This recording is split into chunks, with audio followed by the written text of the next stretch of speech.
And good evening, adventurers in time and space. Welcome to Monday. It is Tuesday, or Monday as it's known by mere mortals out there, unlike us. Anyway, lovely to see you, Fantastic to always have your company on a Monday evening when we get to talk about science fiction and stuff. And for some reason, my chat box isn't working. I wonder why. I can see it popping up on my screen. This is Twitch. I mean, is it busted? I have no idea. It's not working for some strange reason, and I don't know why. Anyway, why are you talking about scribbling? Where did that come from? Let me just send myself a test message in the chat. Hang on a minute. Here we go. Hello. Nope, it's not working. I don't know why.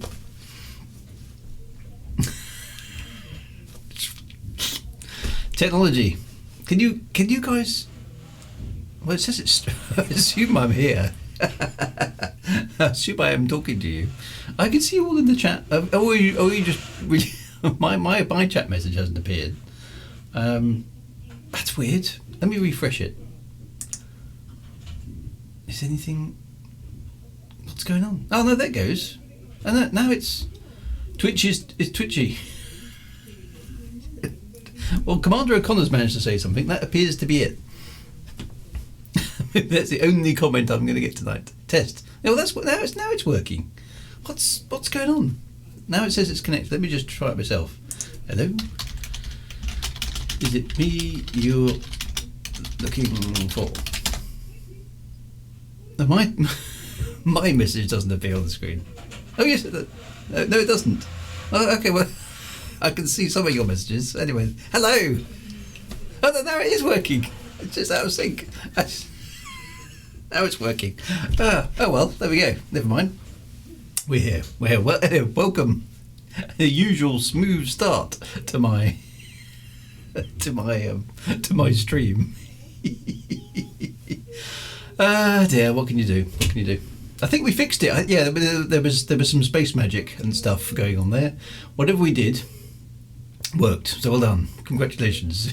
I think we did the Twitch equivalent of switching it off and switching it on again or something. So you have to talk mean about it just for it to work. Computers. See, in the olden days. We were just watching an episode of Star Trek actually, because we quite often do that before dinner. Or kind of at dinner on Mondays because it's all a bit of a rush otherwise. And it was an episode where these little sentient creatures, well, they don't know they're sentient creatures to start with. They're sort of little robot things, exobots or something like that. It's one of the later episodes, not particularly brilliant episode, but it's okay. And then Data has to defend them because he thinks they might be life forms, and they get into a debate about what a life form is.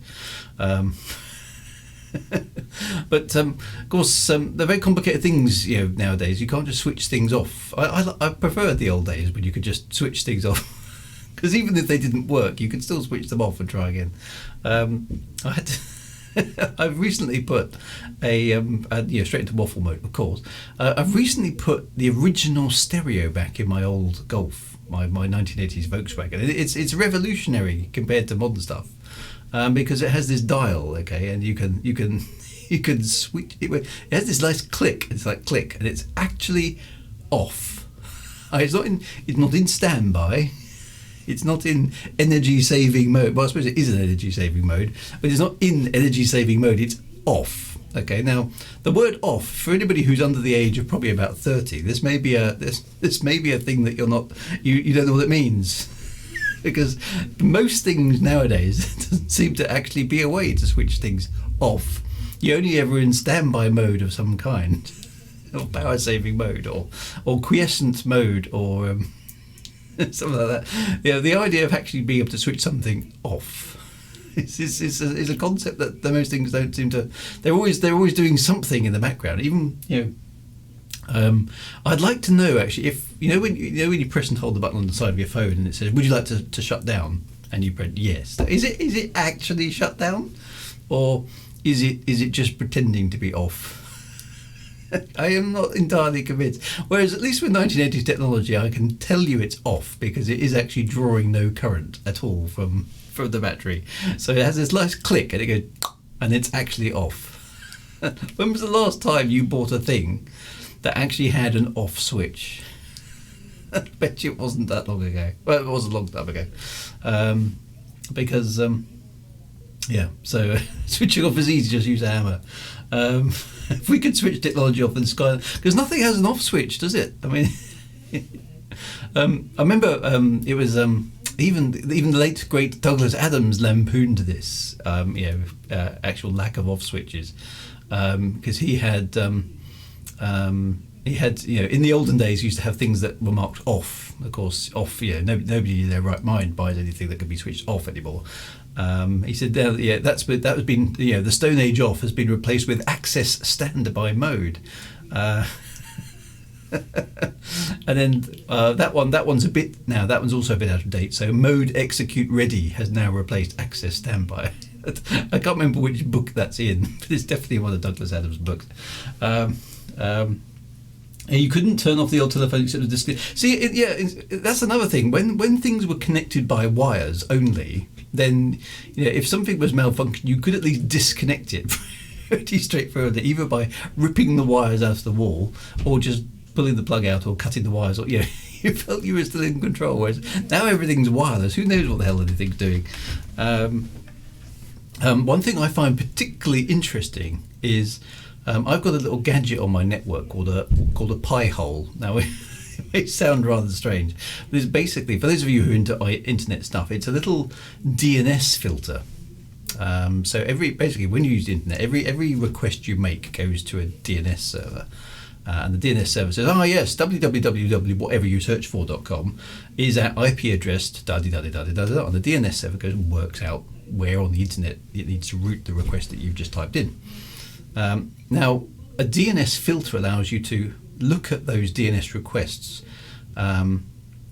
because what you type into your browser isn't the only thing that gets requested. Okay, so when you go to www.ebay.co.uk or something like that, not only do you go to eBay, but you go to a whole load of other URLs that you didn't type in, which provides advertising and cookies and all that kind of cobblers to your browser. Now, you can block that at the DNS level using a DNS filter, and that's what I've done. So not only does it speed up your browsing quite a bit, because it chucks away all the DNS requests that are going to advertising sites and tracking things, but it also gives you a report of what it's blocking, so you can see how much stuff on your internet connection is just basically advertising or cookie tracking, all that kind of stuff. And it's in my case, it's about 30% of the internet traffic that is blocked by this little filter is basically advertising and all that kind of tracking and all that kind of stuff. So it's quite a neat little device to have. But what alarms me the most is how much. Now I don't know about you guys, but I'm old school. I still switch my PC off when I've finished using it. Partly because I think I should save energy. So at night my PC is switched off, my laptop is switched off, my phone is in quiescent mode. I don't generally switch it off, but I kind of plug it into recharge, but I leave it off. I'm not using it, as do the rest of my family, because I tell them off if they leave things on. The only thing I have running is a server, which does my files and various other bits and pieces. But you would be amazed how much internet activity still goes on between these devices, even when they're not being used by us. It's a little bit kind of disconcerting. So I can thoroughly recommend a Pi hole, because it blocks a whole bunch of stuff and you kind of think, what's all this stuff? And so there's a lot of stuff that happens on your PC going back and forth to the internet that you may not be aware of at all, which is quite good. So I still prefer technology that has an off switch, and I think come the apocalypse, whichever apocalypse it is, whether it's the end of days or it's the rise of the machines or whatever it happens is, I think we will all benefit from being in a situation where there is an off switch. Okay, you have kids, that's where you usually go. It's a Bitcoin operation, or I've probably been hacked and there's a whole bunch of viruses on my network. Winter mute. I remember when you had to wait for TVs to. Those are the days. I remember those too. Just when And again, to people under the age of probably 45 at this point, when you switched in the olden days, you switched your TV on, and then about 3 or 4 minutes later, the picture would appear. I kid you not, okay? Because TVs back then in the sort of late 60s, early 70s actually had valves in them, not transistors like they did in the 70s, 80s, which meant they had to let them warm up, okay? It's just how they were. Same with audio equipment, actually. After 3 or 4 minutes, then the picture would appear and everything worked. Now the beauty of those televisions also is that you got your time back at the end, okay? Because although you'd had to wait 3 to 4 minutes for them to switch on and warm up, when you switched them off, you were treated to a special effects extravaganza that you just don't experience nowadays, okay?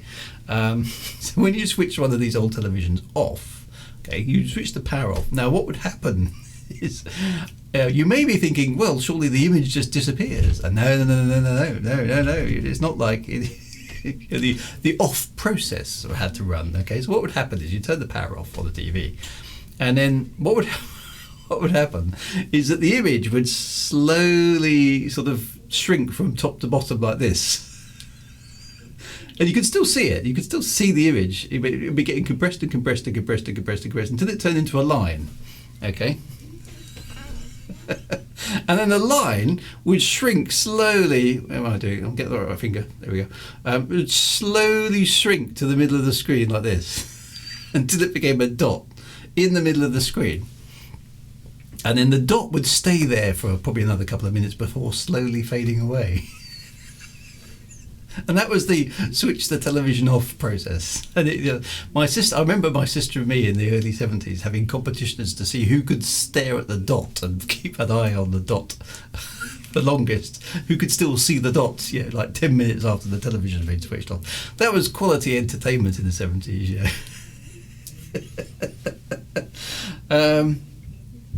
So we call them valves. I think that the tubes make sense in America. Yeah, they were called. I mean, they physically were like little glass tubes. We call them valves, but Don Quixote, the word we got wrong. Yeah, so that's old school electronics. But off switches, very important stuff. Off switches. They were. That's right. We control the vertical. We control the horizontal. So yes, of course, these were cathode ray tubes, which are obviously the predecessor to LCDs that we use now on screen. So if some of you may not even remember cathode ray tubes, CRTs. You can generally tell them by the fact they had curved glass rather than the flat screens that we use today. And they actually worked by a line of electrons scanning back and forth across the screen 60 or 50 times a second, depending on where you live, to build up the image. That's what it was doing. And the voltage that was applied to the beam would basically direct it up or down. And that's how the image was made. It's wonderful, isn't it? And as you switched it off, the voltage would die, so the beam wouldn't go up as far and down as far. So that's why you ended up with a line, and then the intensity would just shrink away as the charge in the capacitors and the valves just went away. It was old school stuff, but hey, there we go. It's all analog, yes, none of this digital malarkey. But yes, and what it must admit, when you go back and look at some of that stuff, you realise the fidelity isn't quite how your memory remembers it. But there we go. Valves are technology that an awful lot of people won't be familiar with. But there we go. People are getting some lag. Twitch has been a bit funny of late. I don't know if it's my end or whether it's Twitch or whether it's just the internet in general or what it is. I mean, I'm not getting any errors here at all, but this is it, you see. Everything's so darn complicated nowadays. In the olden days, when everything was much better, I mean, we couldn't do anything like this in the olden days. So I suppose it's difficult to compare. I mean, it's given us a lot more flexibility, all this internet malarkey, but goodness me, I mean, there are so many things to go wrong. I mean, my wife has recently, up until recently, been doing Zoom sessions and teaching and sort of stuff. the number of things that can go wrong. So is the internet at the other end working? Is our internet working? Is Twitch up? Is Zoom up? Is the connection between us and Zoom okay? Is the server that's transmitting the Zoom thing across? You're talking about IP this and milliseconds that, and dear. Whereas I can still remember the days when there weren't even remote controlled televisions. If you wanted to change the channel, you had to get up and turn the switch. In fact, even before that, some televisions I remember you had to retune them like an old radio. So it's fair to say technology has changed quite a bit. Is it better? Yes, it is. You can do a ridiculous amount of stuff. I mean, here I am sitting in front of a camera. Able to broadcast to the world from the comfort of my own study. Certainly wouldn't have been able to do that in the 1970s or 80s. But it's still, no, I wouldn't exactly call it easy to sort out and get to work sometimes. But there we go, never mind. So apologies for streaming quality and stuff. I'm not saying I literally have no errors at all. It's basically saying everything's absolutely funky dory here. So I don't know what's happening. So Chris Spikey may have to watch the. So I don't know. It's a bit weird. So anyway, so there we go. Anyway, so it's enough waffling, surely. What are we actually talking about? No, what I wanted to talk about this evening, not the off switch. Oh, it's very important, I think. What I wanted to talk about was big stuff in space. Now, big spaceships. Okay, we've talked about little fighter planes the other week. Planes in space and all the little ships and all that kind of stuff. We've talked a bit about guns and things and explosions and all that kind of good stuff. But what about the thing that occurred to me?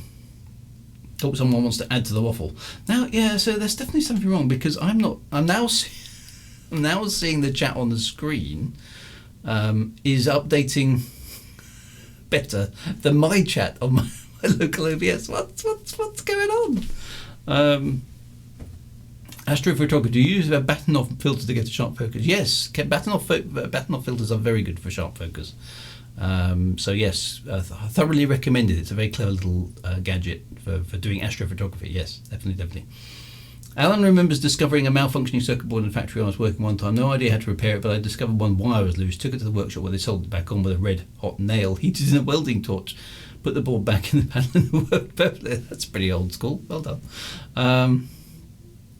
So my chat has now conked out again. So something's not right somewhere, but I have no idea where it would be. Twitch has got worse, I think. So I'm not entirely convinced what's going on. I will soldier on on the hope that you guys can in fact still hear me, and hopefully at some point we'll be able to interact again. So it's acting odd. It is definitely acting odd. Twitch alternatives. Yeah, I know. I mean, I could try. I could try going direct on YouTube because obviously I end up putting the things on YouTube anyway. But I've kind of got that's another thing for me to learn how to do that. So maybe I'll investigate. Twitch will work better if you're in a hot tube. Maybe I need more valves. That's what I need. YouTube is a possibility, so I could try that. But I will review my settings in case anything's gone awry. So Glenn's parents' internet is mucking up the whole of the internet for the rest of us. So that's a bit frustrating. But anyway, big spaceships. Okay, now the idea of having big spaceships is, to start in serious science fiction. Starts with things like space stations. Okay. So I'm thinking of things like, some Asimov stuff, great big enormous constructs and theoretical things. U-valve. Yes, I like it. So I don't know whether it's Twitch or whatever it is, but uvalve.com. The British. No, it would be uvalve.co.uk. Surely we don't have .com over here. So big stuff in space, but mostly spaceships. So I'm trying to avoid space stations, okay, to a degree, because space stations, I am personally quite disappointed with space stations, actually, because I saw 2001 back in whenever that came out. When was that? That's a 60s film, isn't it? 2001. Probably when I was pretty young, and thinking, okay, so there'll be a spinning space station in orbit by the year 2001. I can live with that. I'll be 31. That would be perfect. And it never transpired. And it turns out that spinning space stations, I think, are rather a lot more complicated than we thought. We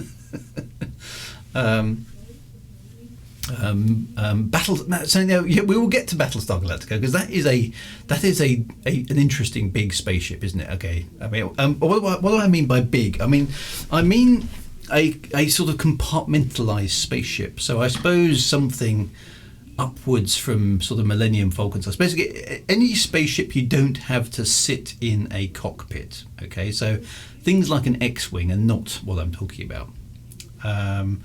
If you've got sort of a bridge, or you've got some living quarters, or you've got like an engineering deck or something like that, or you've got space to move around, then that's more of what I'm kind of interested in from this sort of perspective, because the big spaceships have, they feel like the sort of space equivalent of I don't know, a kind of ocean liner, or maybe a military ship, of course, depending on what the application is.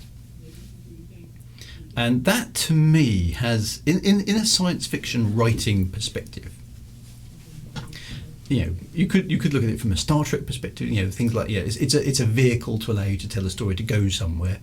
That's obviously what the Enterprise is in Star Trek. In Star Wars and things like Battlestar Galactica, of course, there tend to be military vessels most of the time, is what you tend to see.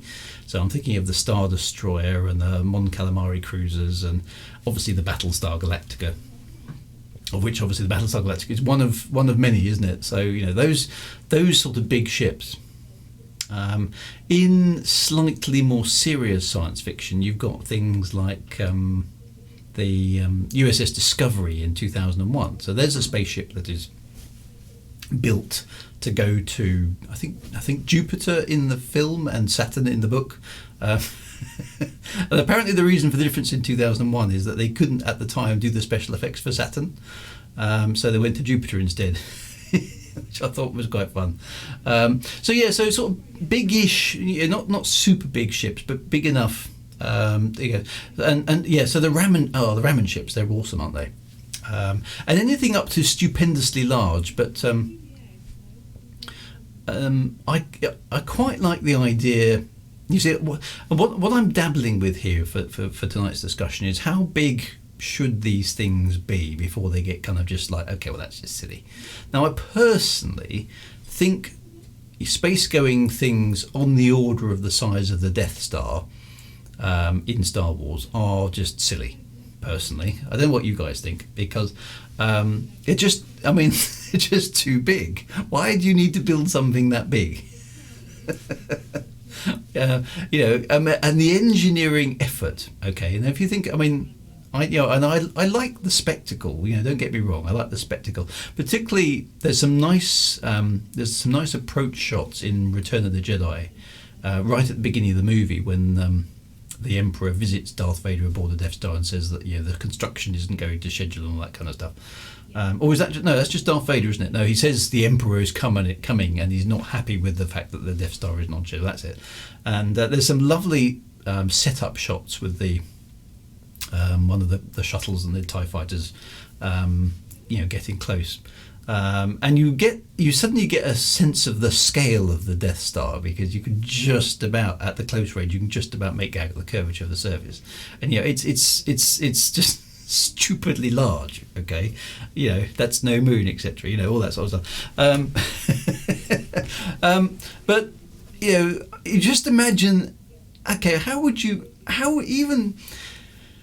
even if you had stupendously advanced technology, obviously Star Wars universe isn't quite the same as ours, but even if you did have a ridiculous amount of technology, that's a very, very large thing to build, isn't it? I mean, and why would you need all that space?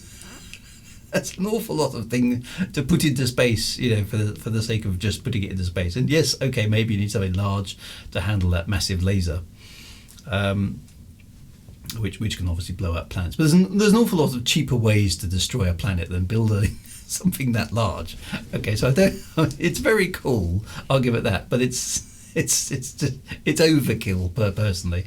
And I'm thinking of to house a planet killing weapon, but like I say, there's much if you want to, I mean, you don't need to go to we've talked about this in another stream, you don't need to go to the trouble of completely obliterating a planet. Making it uninhabitable will work. There's a lot cheaper ways to do it. So if you start dialing it back to a slightly more to a realistic sci-fi set, and this is my bag at the moment, because I'm trying to put together now the lore outlines for my own my kind of, I can't use next gen because that will confuse everybody. But my own science fiction space opera that I'm now working on, which I want to be fun and adventuresome, full of good characters and lots of excitement and all that kind of good stuff. But I don't really want to muck up and go silly with physics, okay? Because that's just what I want to do. Starkiller Base was even more. Starkiller Base was ridiculous, wasn't it? Okay, let's make a planet. And the fact that it was planet-sized and had those massive kind of valleys in it, that's impossible. It would collapse under its own gravitational pull. All that sort of stuff. So Starkiller Base ridiculous. The Death Star is pretty ridiculous, to be honest. So Commander O'Connor, that's a really sensible suggestion, okay? So the optimum size would surely be set by the space need to become self-sufficient, oxygen, water, food, waste management. Now that tends to apply to me something practical, like the Rammer spaceship in Arthur C. Clarke's Rendezvous with Rammer. Now that was, I'm just trying to remember how big it was. Was it sort of a kilometre in diameter and about 9 kilometres long or something? So it was a big thing, okay, not an insignificant thing to put into space, but it kind of made sense. If you're going to go to a long interstellar voyage at sublight speeds, your atmosphere, your interior, etc., needs to be able to cope with several hundred years at least exposure to space, and therefore carry quite a lot of oxygen recycling capability and blah blah blah blah blah with it. So that kind of makes sense. That, I feel, is better science fiction than Star Wars' Death Stars and things. But of course, Star Wars has got hyperspace and all those kind of shortcuts in. So Star Wars is entertaining, but it's not, to me, where I want to be going. Things like Rendezvous with Ram are a bit more interesting, okay? Because in the Rendezvous with Rammer universe, there's no FTL, although there is breaking some of the laws of physics, because Rammer has a reactionless space drive. It doesn't have thrusters on it like a normal rocket ship. It's got some kind of weird mechanism in it, but it is basically a cylindrical spaceship which is rotating to give artificial gravity on its interior surface, and it has a little a cylindrical sea, and it has areas and stuff, and it has an atmosphere inside it, which it sort of replenishes. So all that kind of stuff. That's quite good science fiction, but it's that's the sort of some of the extremes. Now you've got other massive constructs like Dyson Spheres, which again I think are a bit too far. I just can't see the point of building something like that. It's just, and the chat's all disappeared again, so I hope you've all wandered off in disgust now. So, well, it doesn't like the Death Star. So, the Ramming ships were 20. Oh, it was much bigger, 20 kilometres in diameter and 50 kilometres long. Okay, there we go. So there we go. It's a bit bigger than I thought. And they come in threes. They do indeed. Now, one of the first spaceships that I remember actually being quite impressed by in terms of its design and it's not perfect by any stretch of the imagination, but it is interesting. Now this you'll know this one. This is from space. This is from 2001: The Space Odyssey. So this is the ship USS Discovery that was sent from Earth to Jupiter, and it's a spaceship where they've actually thought through some of the dynamics of actually travelling through space, which is the first thing that I quite like, in the sense that it has a, up here it's got this command module, and a long way down the length of the ship is the kind of engine bit where I think in the novels it says it's some sort of nuclear engine, not precisely what kind of nuclear engine it is, but yeah, and you can see in this shot here that there's sort of 6 exhaust nozzles of some kind, and that's what makes the thrust, and it's got a radar dish, and so but basically you only live in the front bit. And the rest of the ship is effectively uninhabitable. You don't go there because it's just full of electronics and drive units and all that sort of stuff. And the entirety of the action in the movie comes from inside here.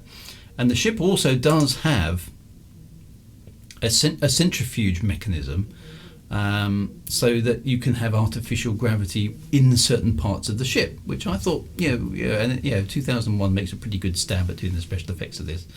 And so you have an area where there is some gravity, well, not real gravity obviously, but pseudo gravity, and the rest of the ship is in 0G. And this ship doesn't have anything. There's no FTL drives here. It's a total reaction ship, and it doesn't do all those usual things with that spaceships in science fiction did up to this point, making that rumbling noise as they go past it, sort of yeah.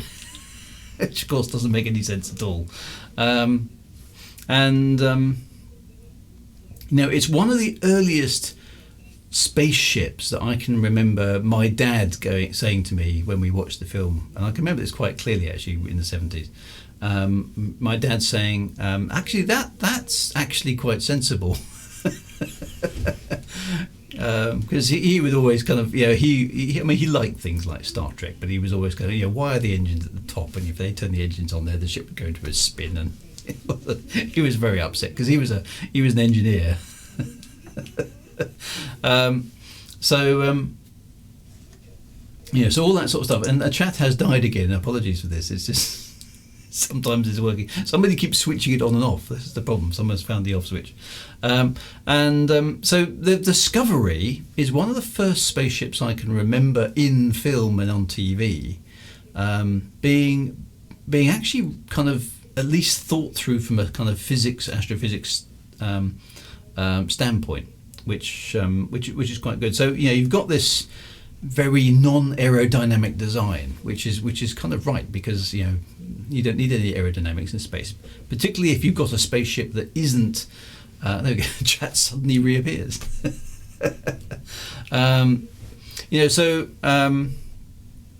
This spaceship isn't designed to go into an atmosphere at all. Not even designed. It's certainly not designed to land.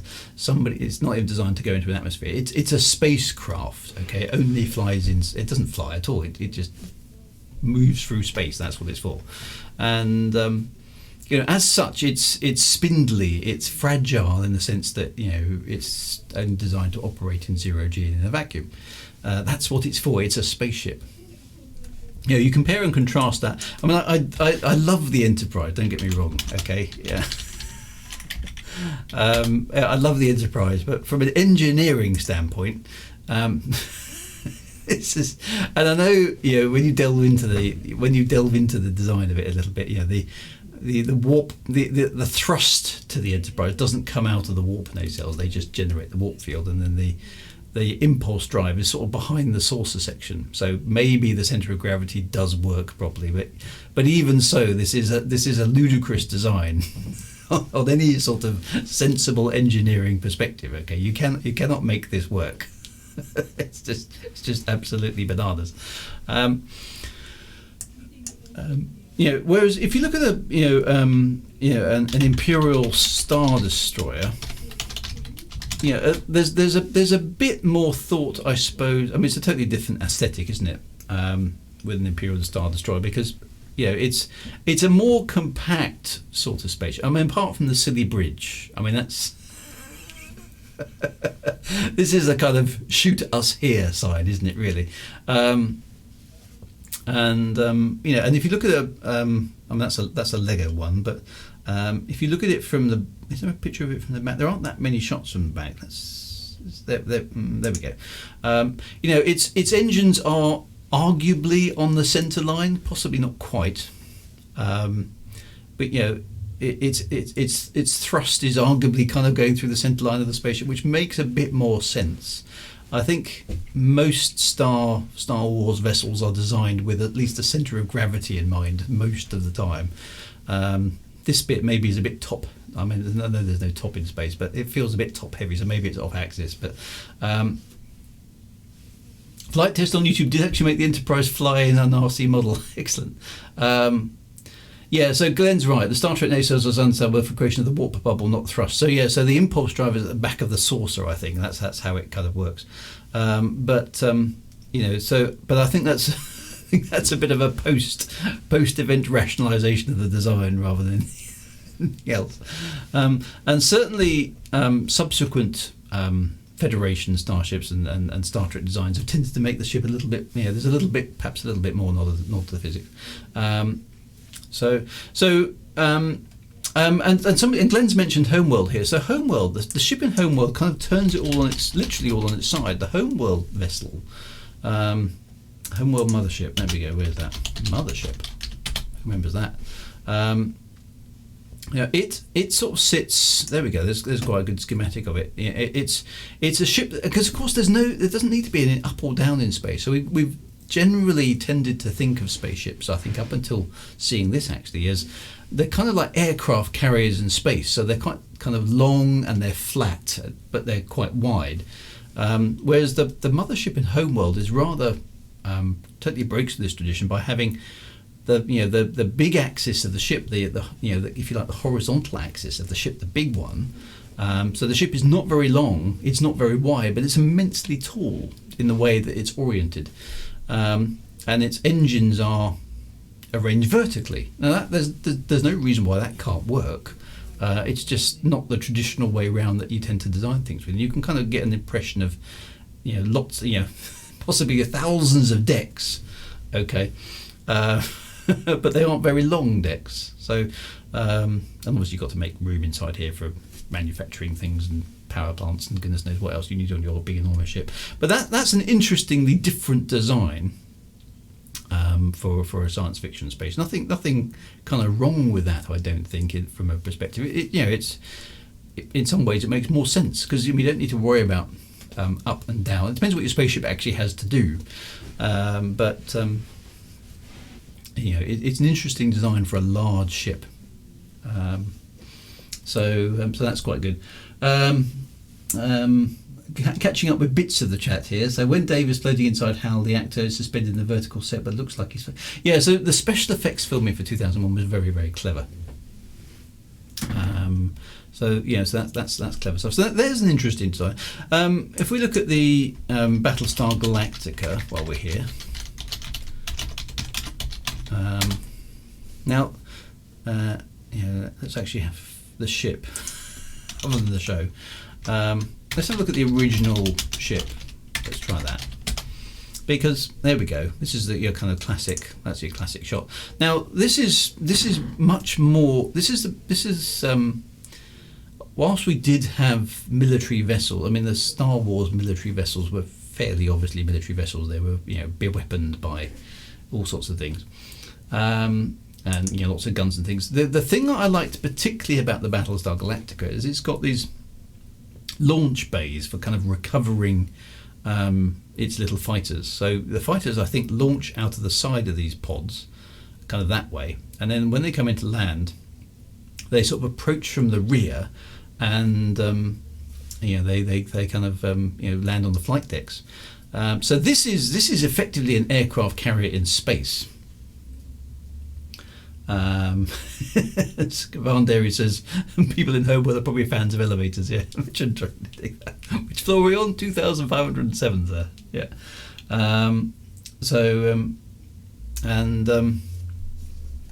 Whereas the Galactica is basically an aircraft carrier in space, so it's got lots and lots of fighters. It is, whilst it does have quite a lot, at least in the original series, while it does have quite a lot of laser weaponry on board, it seems to be in the kind of aircraft carrier guise, in the sense that it achieves superiority of firepower primarily by sending a lot of fighters out, and it has that classic kind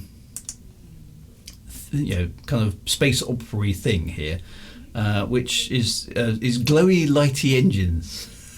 Okay, this is a massive thing in space films. The only one that doesn't really do this actually is Star Trek, and anything that's super realistic doesn't do this either. But most space opera stuff, Star Wars, Battlestar Galactica, loads and loads of shows and TV series do this. Is this quite sort of generic, glowy thrust exhaust coming out of the back of the ship?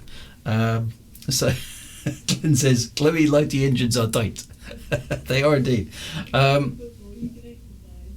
So this is a common thing. What's happening? What's happening here? It's probably quite a cheap effect to achieve, and it looks pretty high tech, doesn't it? There's some sort of fusion power thing happening at the back of the ship. It's some sort of thrust going on here, but it's never very specifically articulated how these engines work. So you see this with Battlestar Galactica. You see it with the Imperial Star Destroyers. There we go.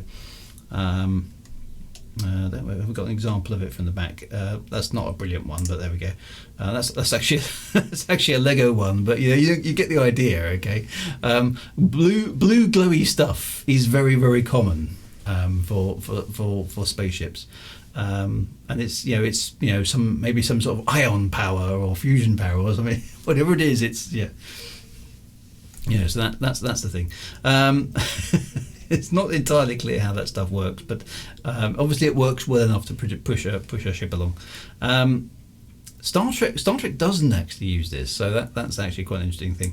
I think the Homeworld Mothership, it didn't it? So there's a thing. Where's the reverse shot? I've got to think. I mean, that's not the best shot of it, but it kind of shows you has it got some glowy stuff? Kind of need a reverse angle on it. There isn't one really here, but I'm pretty sure it did actually kind of have a kind of glowing bank of glowy stuff. Brake lights, yeah. Did the new BSG? That's a good point actually.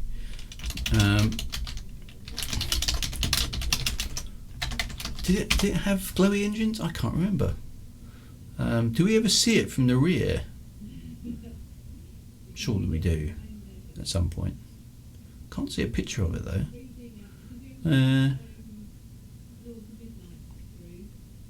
I don't know. I can't. I can't find a. Actually, no. There's a vague. I don't know what that one is. Look, there's a vague sort of bluey glowy thing at the back. So I think yes, there probably was the vague bluey glow is a thing. That's not the best of shots. You tend to only see it from it's kind of again the Lego models are helping it out here. So quite what that. There you go. There's another one. There we go. So yes, there's a shot from the rear. Yes, it does have blue glowy stuff. Okay. magic space engines. So I'm not quite sure what's going on with magic space engines, but that is definitely a thing. Ion engines do glow blue, but how they manage to get enough thrust out of ion power is another thing. Yeah, so actually there is some actual real science in an ion engine, but ion engines can't do what they do on these screens and move these things at appreciable speeds. The other thing that most of these things get wrong, of course, from a kind of space opera science perspective, is that they always have their engines on just to keep moving. And there's this sort of sense that if you switch the engines off, that the ship would stop, which of course isn't how space works. But that's a very, very, very common trope in space, that there's some sort of weird friction in space. Battlestar Galactica Zephyr says Commander Terraformer. Okay, what does that do?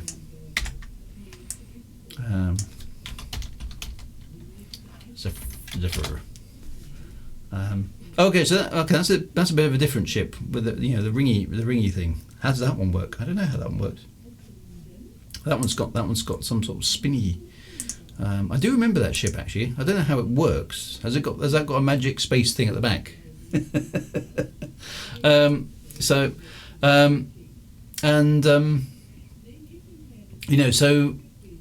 In space, you don't need to keep your engines on to keep moving. You will move. You continue to move in space because it's Newton's laws. Even if your engines are off, use your engines for accelerating. It's all about what rocket scientists call delta V, which is basically delta velocity, change in velocity. That's what your engines are for. So whatever speed you are at, you will stay at unless you're being acted upon by another force, i.e. a gravity field, or your engines. Those are the only two things that can actually move you in space. Some sort of force, gravity, solar wind, or something, or your own engines. So those, so it's all about delta V. How much delta V have you got? And in real physics, then the amount of delta V you have is determined by the amount of fuel you have on board, the efficiency of your engines in converting that fuel to momentum, or you've got a magic space drive that defies all known laws of physics. So that's one of the biggest problems with rockets, is that rockets obviously are a chemical reaction. Okay, so your fuel and your oxidizer burns, is effectively converted to pretty much water coming out of the back of your engine, and that explosive chemical reaction accelerates your ship or your rocket, and there's a limit to how fast you can go with that, partly because of the amount of fuel you can carry on your ship, and partly how fast the thing will explode out of the back of the nozzle. And so there is an absolute speed limit for chemical ships, chemically powered rockets, shall I say, that you can't exceed, because the reaction velocity of the explosion is only so fast. And beyond that, you can't make the rocket explode any faster, so you can't go any faster, even if you have enough fuel on board to get there, which you wouldn't have probably, because you need a massively large spaceship.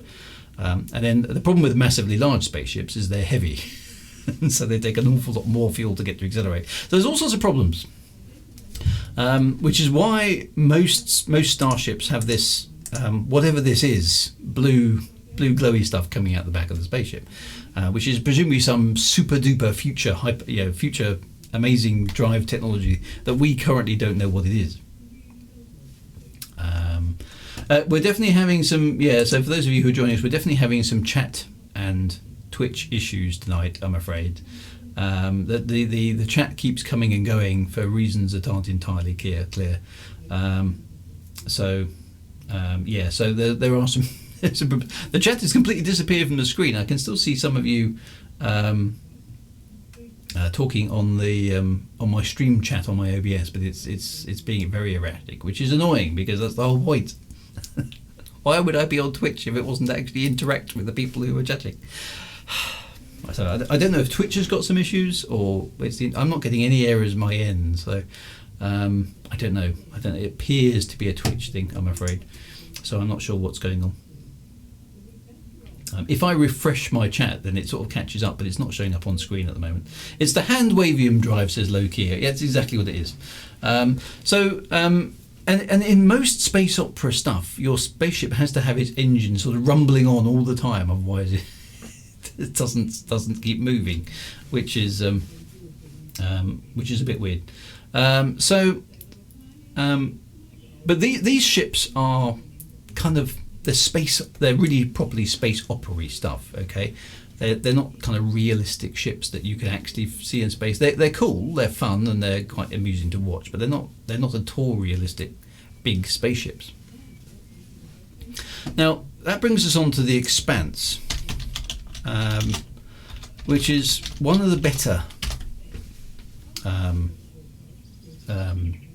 space kind of movie type things, because spaceships in the Expanse are generally, and there's lots of different sizes. Actually, there's quite a nice one there. I don't know quite which one of these are. There's various sizes of spaceships and things, but they're generally built around the fact that they accelerate around their primary axis. So when you accelerate in space, you're thrown backwards in your chair, depending on which way around your spaceship is oriented. But if you're clever, you put the engine at the bottom of the ship. So when the engine is firing, and you're all therefore being forced down relative to the engine moving up, you stack your decks in your ship at right angles to that vector. So in that sense, if you can make your spaceship accelerate at 1g, then to all intents and purposes, what you have from a perspective of everybody inside it is a skyscraper that is, you can walk around normally. A narrow but tall and not very wide ship, which makes an awful lot of sense because it's a lot easier for you to acclimatise as a human to that kind of environment. So if you have magic space drive technology, let's say, which can accelerate your ship at 1g in any particular direction at any particular time, you've got a very, very comfortable human happy environment on board that ship, which is very comfortable to be in because everything behaves as it would on Earth pretty much. So Druids pitching for a part in the Expanse. Now I like the Expanse because its ships are extremely well thought through. Okay, so most of the ships in the Expanse are orientated around the fact that they have an engine which is capable of producing a large amount of thrust without a large amount of fuel. Now that's an interesting one. How do they manage that? But it's some sort of nuclear mechanism. Okay. And obviously the most famous ship is the Rocinante. How do I spell that? Rocinante, I think that's right. And here's the ship here. This is quite a nice one. It's a Martian vessel. Not that it really minds, but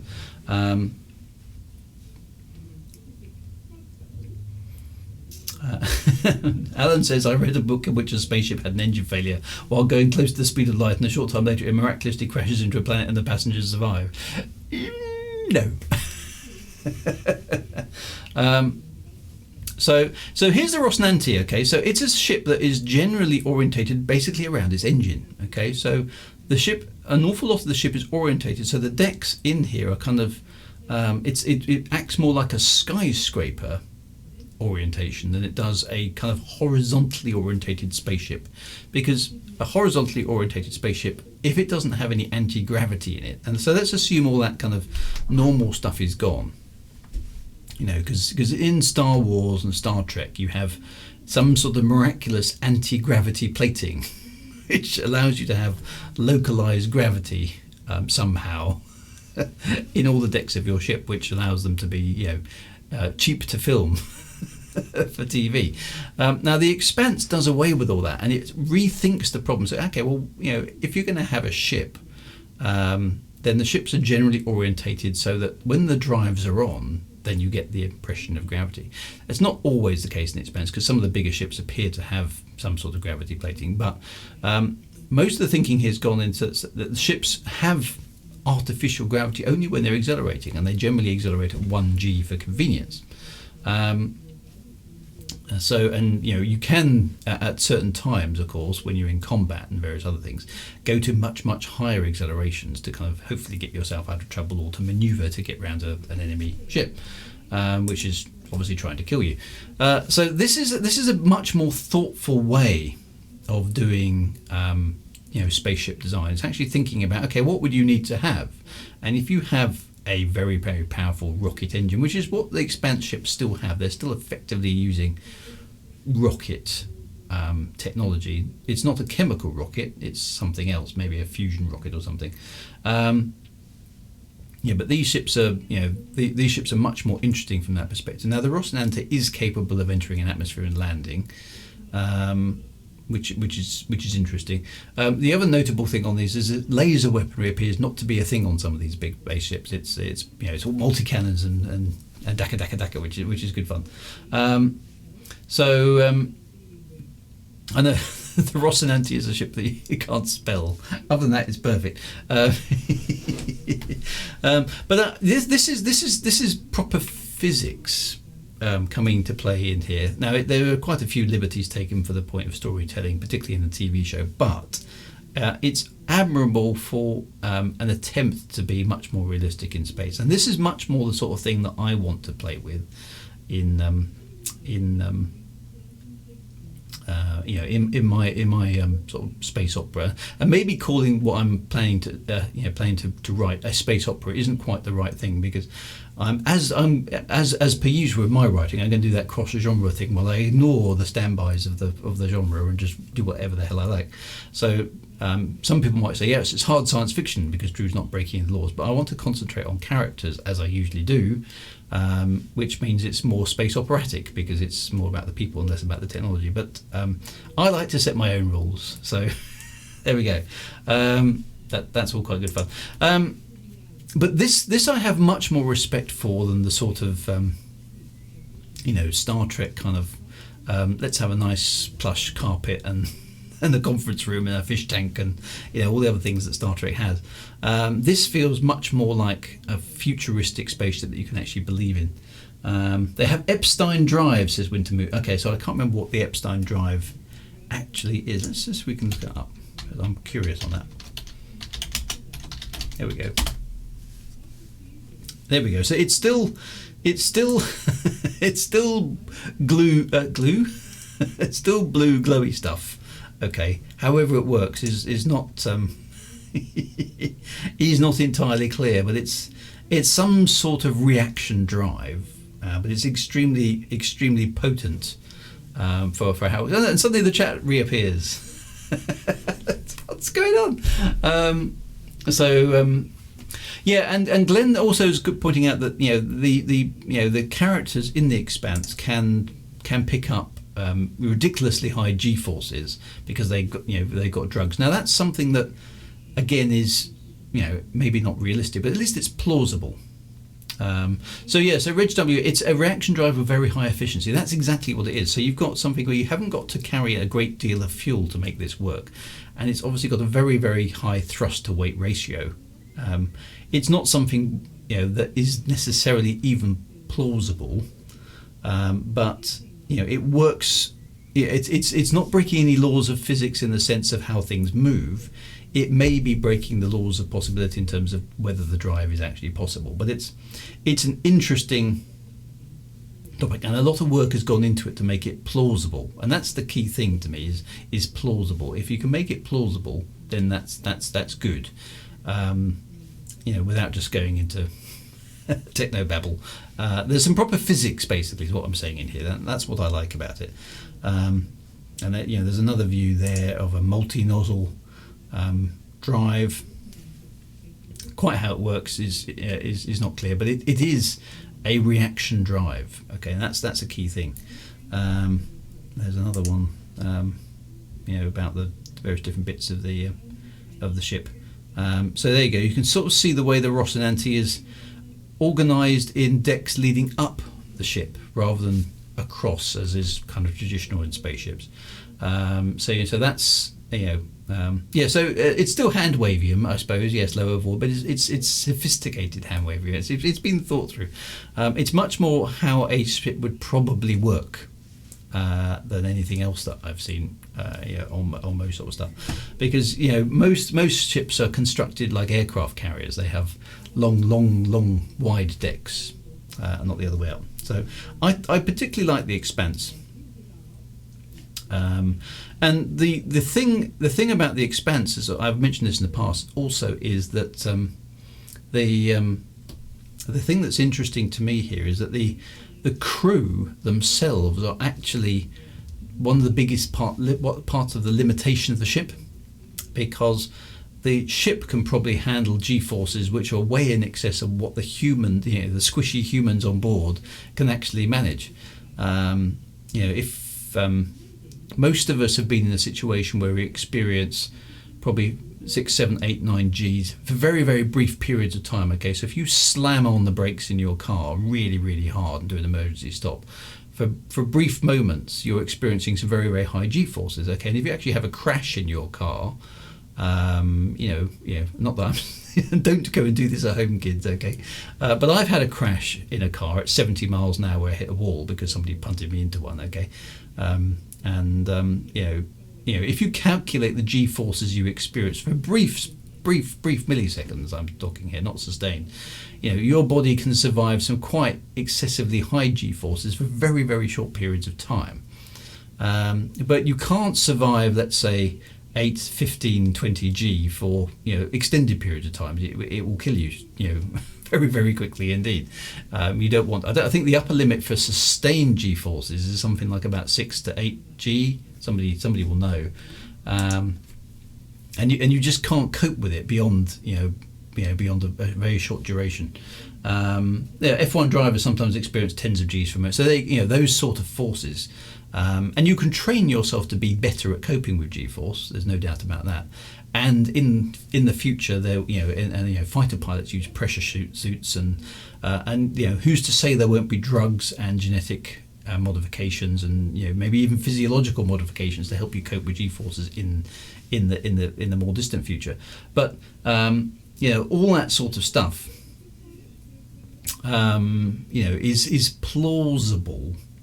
Stuff, but G-forces in space are very problematic. Okay, for those of you who play Elite Dangerous, for example, the G-forces you experience just accelerating your Cobra Mark III from 0 velocity to its full speed would instantly kill you. Okay, there's just no way you can go from 0 to like 400 meters per second, which is about 800 miles an hour,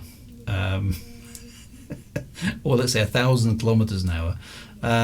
In just a few seconds. That will not be comfortable at all, especially in those quite hard seats that the Cobra had. And that's a thing for gamification, obviously. And in Star Trek, these spaceships that can accelerate to light speed in just a few seconds. That's millions of Gs. There's just nothing in the universe that could handle that kind of acceleration. And depending on how impulse drive works in Star Trek, it's never been entirely clear what speed they're doing it on impulse drive. Sometimes impulse drive is able to handle accelerations, close to the speed of light.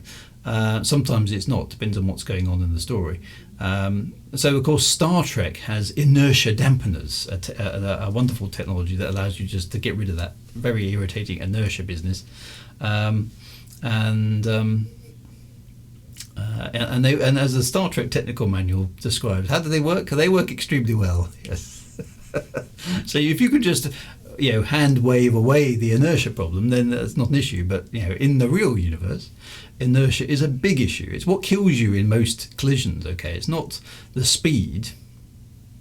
It's coming to a halt quickly is what the problem is.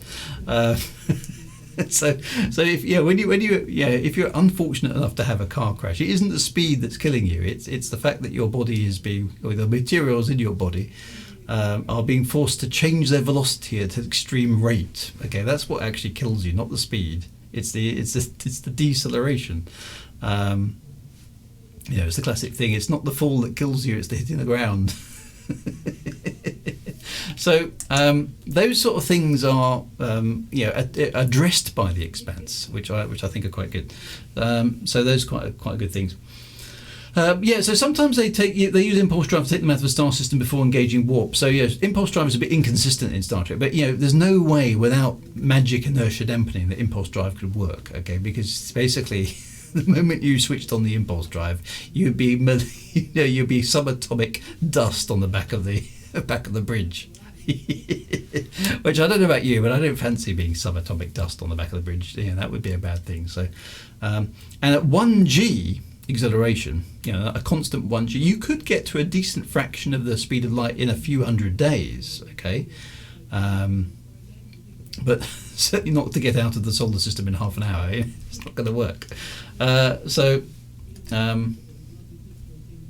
those sort of things. So depending on what you're writing. What I'm saying here is that if you want to, the reason that most spaceships in science fiction and on the screen have gravity plating and inertia dampeners is because it's a cheap way of not having to worry about special effects. Because filming people moving around in zero gravity when you're actually in a film studio is really difficult and expensive. So the writers just go, oh, there's anti-gravity plating and everything looks normal like it is on Earth. And that's become such an established thing that people do it without thinking. It's the same with that spaceships rumbling past the camera thing, and it's the same with having the engines on to keep the spaceship moving. They've just become so entrenched in people's consciousness that people think that's how space works.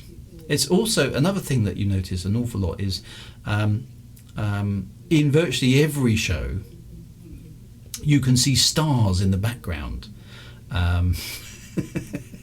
Now, obviously there are stars in space, and if you're pointing in the right direction in space, you will see the stars. But if you are anywhere near a bright object, like a planet or a moon or a star, there is no way you would see stars in the same field of view, because your stars are, it doesn't matter if you're in space or on the ground, stars are faint, all right? Stars are very, very faint indeed. And if your eyesight is adjusted to the glow of a bright planet or a star in close proximity, or a moon in the surface of the moon, your eyes will be accustomed to that level of brightness. You will not be able to see any stars at all. So all these beautiful shots of spaceships orbiting planets, with a beautiful star-spangled background at the background with the Milky Way floating up, they're all impossible. You can't see them. It's just not right. It's just incorrect. If you look at shots of the ISS station, space station, if you look at shots of this, there's a classic shot of the ISS in space. Okay, that's a real spaceship, a space station. Okay, there's the Earth. Note total lack of stars. All right, that's what space actually looks like when you're close to a bright thing like a planet or a moon. Okay, you can't see any stars. They're just not there. They're way below your level of visual acuity. You can't see them. If you look at any shots, I mean, these ones are fake. Okay.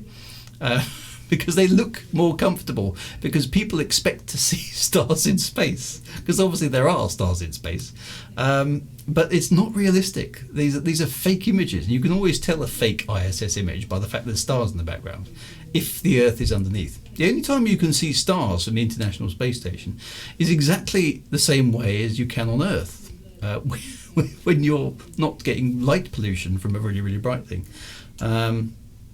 So when the International Space Station, there's a much better picture. Look, notice total lack of stars. You can't see them. And that's why, you guys will know this because you're smart, but an awful lot of people get confused by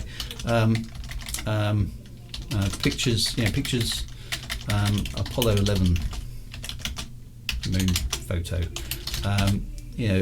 People get very, very upset by pictures like this. Well, where are the stars? They say, well, the reason is you can't see the stars because the camera exposure is set for taking a really, really bright object.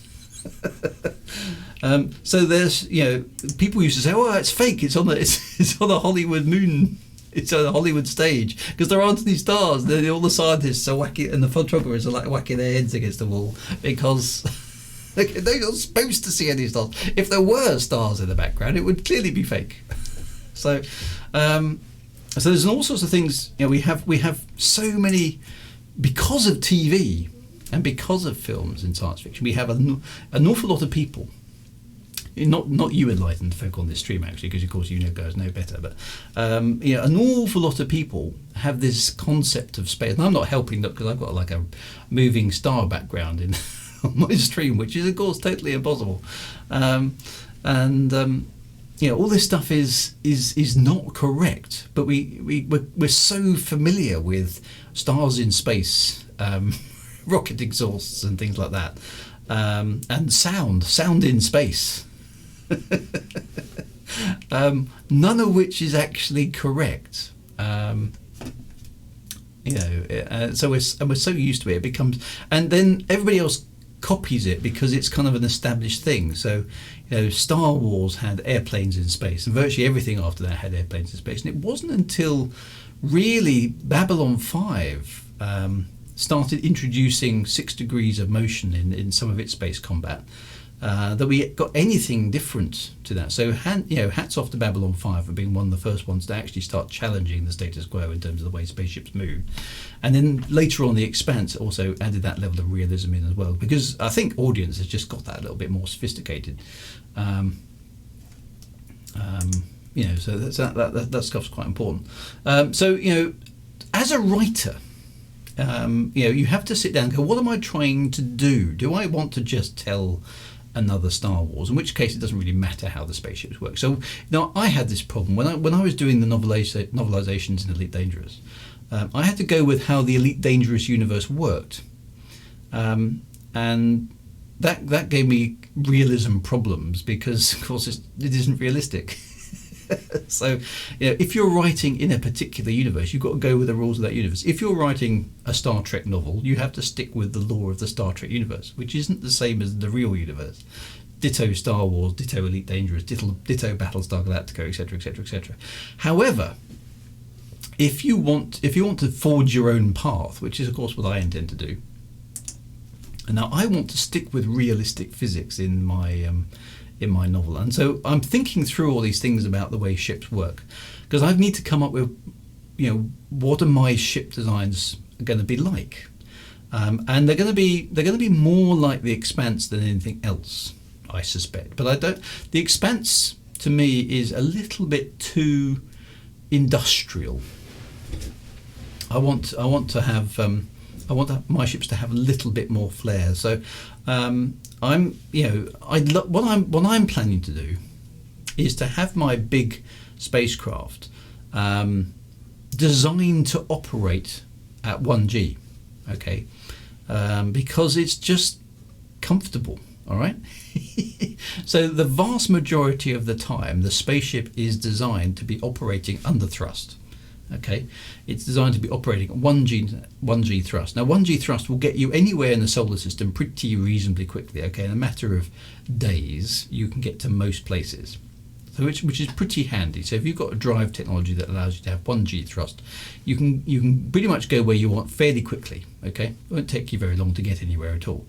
The big advantages of 1G thrust is you've got effectively 1G acceleration at all times, which means everything in the spaceship behaves as if it was in a normal gravity field on Earth. You can't tell the difference, it's exactly the same. So you can have a swimming pool, you can have drinks at the bar, you can have, you can play sports on the ship. Your ship, therefore, will be oriented like a skyscraper. With multiple decks going upwards as opposed to kind of along. So that's what I intend to do for the way my ship works. Now I do now to have a think about the combat sort of stuff, those kind of things. So that's quite interesting, and I have to have a think about the drive technology and various other things like that. But it will be rocketry based, and not necessarily chemical rockets, but reaction stuff. So yes, I want less fed, more air, but I want a bit. My story is going to be set in a time where space travel is pretty sophisticated. It's not your adventurers, but I want to have rich and poor ships. I want to have utilitarian ships, and I want to have posh vessels. Where things where you might have a swimming pool on the ship, so you're sort of thinking the space equivalent of a decent ocean-going liner, that sort of thing. It's quite luxurious. It's more like a hotel in space. It's not a it's not a rough and ready, strap yourself in and hope for the best kind of thing. It's like gin and tonic from the bar, sir, before we set out. It's that sort of it's that sort of thing. So I want to have that sort of thing in there, but the spaceship design. The other question is how big is too big? So we sort of touched on this at the beginning with the Death. Now I think the Death Star is daft. Okay, Dyson Spheres I think are daft as well. Dyson Swarm I can get behind. The problem with the Dyson Swarm and the Dyson Sphere is, I think from a physics perspective they don't work properly, because if you look at a Dyson. Let's just have a quick look at Dyson Sphere while we're here, because this is interesting. I don't think Dyson Spheres are practical, because the big problem you have is that if you build a sphere, interesting enough, not very particularly good pictures, but this is one sort of maybe under construction. The problem with the Dyson Sphere is that on the inside edge of it, you might think it's so massive.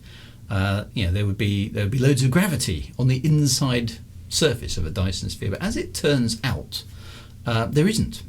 There's the net gravity on the inside of a Dyson Sphere is zero, because whilst you are close to the edge of the Dyson Sphere, assuming you could manufacture something like this, okay,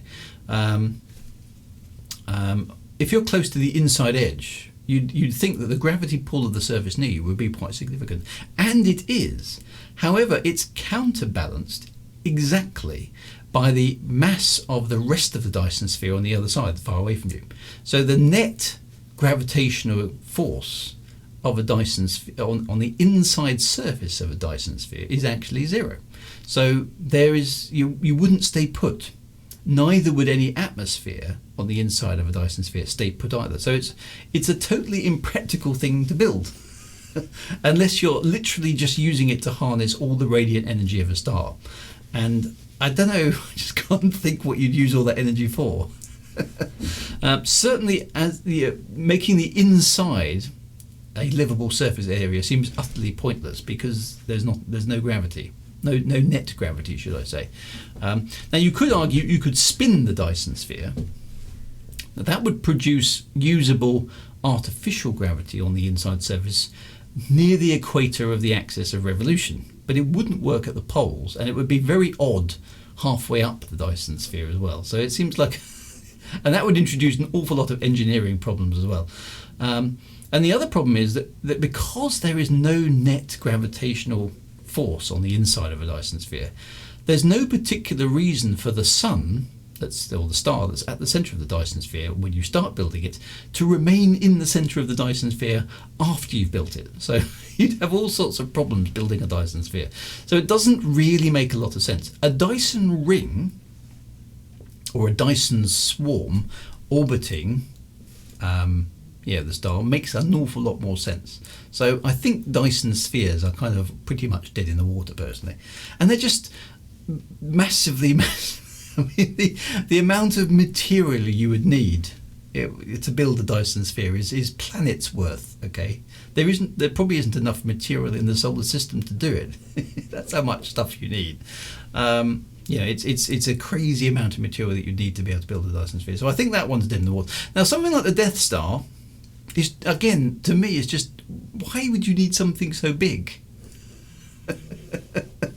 There are far easier ways to kill a planet. Okay, so I can't really see anything as big as a Death Star ever being required by anybody, when a planet or a moon that already exists would probably be an easier thing to start with. Okay.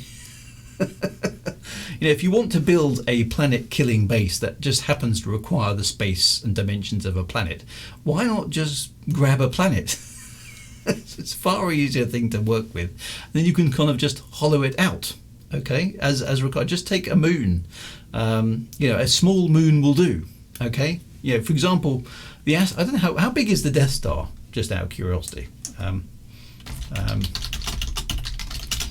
I know there's two different sizes, because there's the Death Star. I mean, I don't know if this is correct, but so the Death Star actually, I mean, it's no moon, right? It's quite a small thing, astronomically speaking.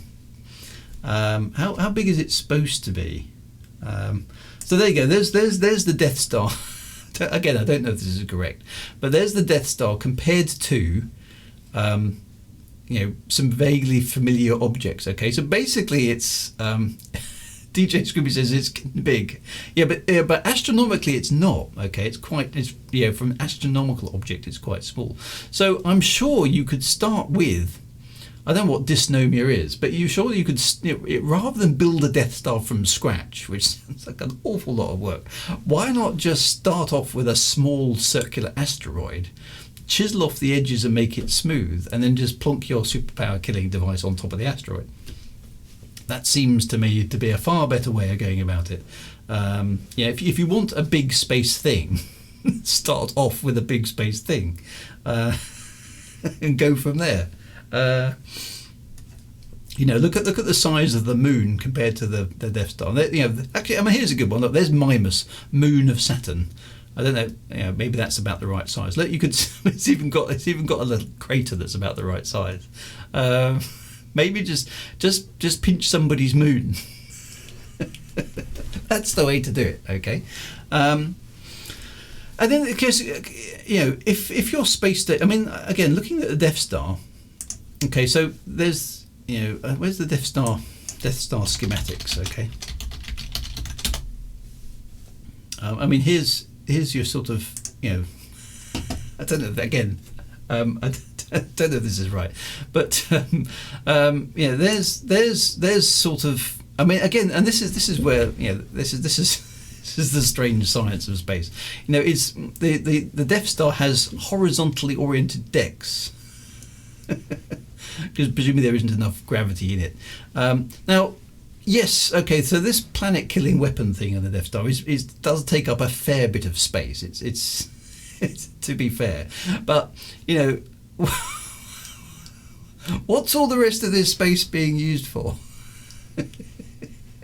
I mean, how big is the Death Star? Does anybody know how wide it? And what's the diameter? Hang on, I'm going to look it up. Diameter of the Death Star.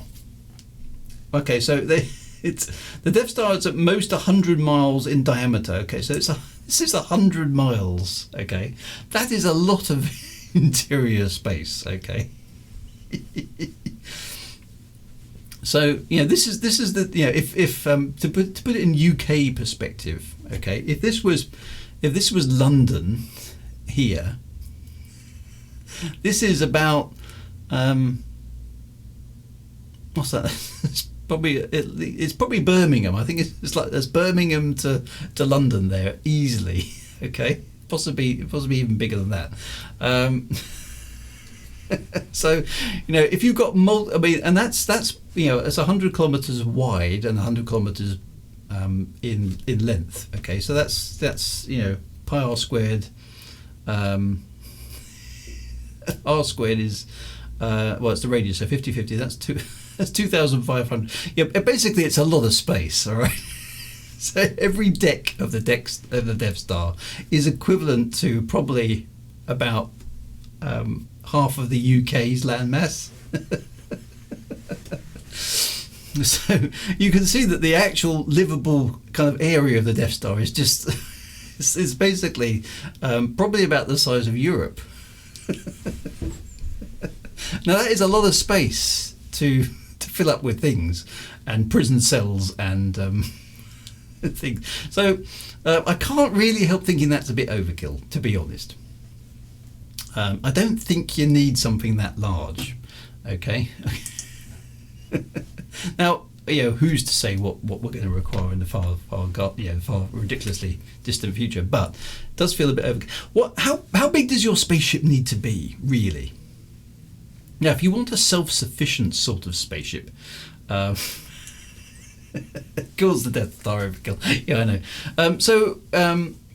If you want a spaceship, why not just start with an asteroid? So here's Deimos and Phobos. Okay. They're not very big. That could be a perfect with a bit of chiseling, bit of DIY, perfectly serviceable Death Star that you could fly around in. Okay. All you need to do is you need to strap some engines to the back of this, hollow it out a bit, and put your planet-killing weapon in it, and then you can fly around in a purpose-made spaceship. How big is diameter? There we go. Diameter. Let's have a look at these. Diameter, Phobos and Deimos. Actually, these ones are relative. These are pretty small. Okay, so they're quite handy kind of work-a-day small planet-killing things. They're quite nice. So you basically start, if you want to build a big thing in space, start out with a big space rock and go from there. That's basically how I would do it. Plenty of space. It's already there. And in fact, I did in Shadewood. I did start with the fact that if you want to build a very, very large spaceship, getting all of that material into space in the first place is going to be ridiculous. Why not just start with an asteroid, hollow it out to whatever you need, and then basically you've got your ready-made spaceship. And if you've got the manufacturing capability, you can use the raw materials in the asteroid to manufacture all the bits that you need to add to the asteroid in order to make it work. If your manufacturing is sophisticated enough, so that's how I would do it, and that's how I'm going to kind of do it in the shape of universe. If you want to build a big thing, start with a big thing that's already there. You just don't need to manufacture all that stuff, because a space rock that's already there will probably provide you most of the raw materials that you already need. So why not just start with that? So that's the thing. But I think things like if your ship is designed for long duration space flight, then something like Rammer, there's a lovely artist's rendition of the inside. That's quite nice, isn't it? There we go. Let's have a look at that one. Is that going to load up? There we go. There's a rendition of the inside of a cylindrical spaceship. So Rammer, I think somebody said earlier, was 50 kilometers long and 20 kilometers wide. So when you're on the inside, it's very slowly spinning, so that you get centripetal force on the inside, which makes it feel like it's gravity.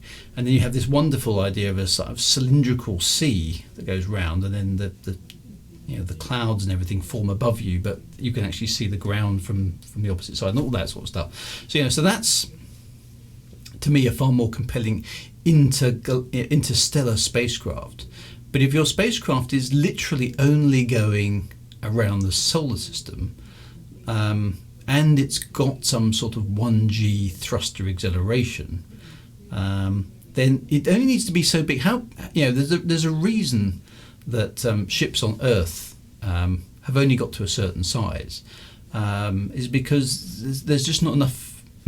There's not enough cargo, or there's not enough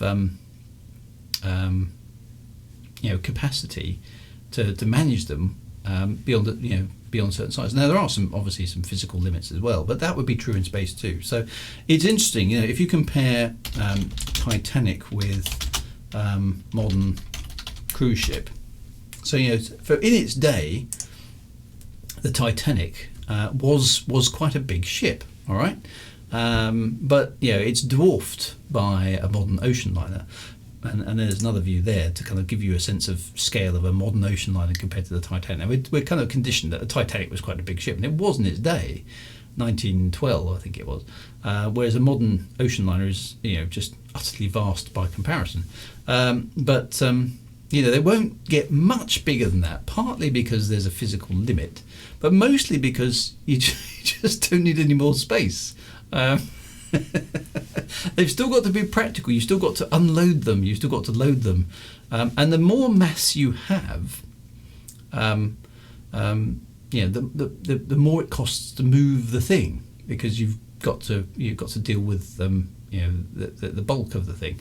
And ships have got bigger because, to a point, a bigger ship is more efficient for carrying a certain amount of cargo, but beyond a certain point it isn't, again, because of the size of the thing.